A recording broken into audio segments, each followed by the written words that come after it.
Hi, I'm Lina. I'm your techie mom at work. So, I'm building panels and automation para kahit offline, gumagana ang business mo. Story time tayo. Paano ba ako naging panel builder? Well, ang background ko ay IT or ako developer. And somehow, syempre may alam tayo sa website development. Yan, pagdaanan na natin lahat yun tungkol sa website. Paano ba ako nagsimula? Bago pa ako nawalan ng work, matagal na. Parang minamanifest ko na gusto ko talaga mag-build ng website na ako yung gumagawa.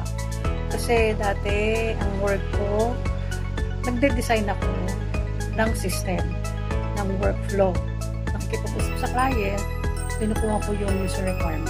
So, from BA works to technical, to design, to admin, to backend, lahat. Ang hindi ko lang nagagawa is yung mag-coding. So, parang yun lang yung frustration ko kasi gusto ko siyang gawin. As in, nasa inner self ko, nasa consciousness ko, gusto ko siyang gawin. And, nung nawalan na ako ng work, so naghahanap ako ng mga, gusto ko pang may work after sana. So, check ako ng mga work from home, ayaw ko naman ng 8 oras na nakatali. Yung iba naman, parang mga networking, ayaw ko rin naman ng mga binibenta. And then, siguro last year din kasi is busy ako, so hindi ko nabibigyan ng pansin. Parang hindi ako ready. Until one time, yun, parang doon na siya nag-start.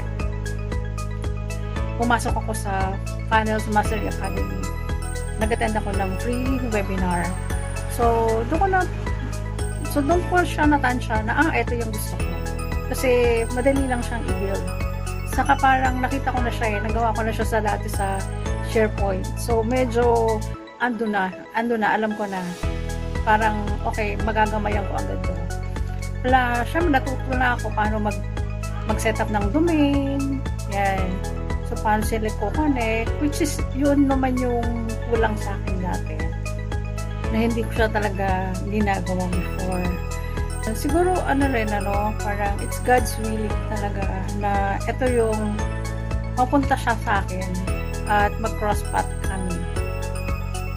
Saka, nararamdaman ko na parang God is leading the way kasi nakakakuha naman ako ng client. Diba? At nagpapasalamat ako sa mga nag-trust and hopefully may mga mag-trust pa na iba,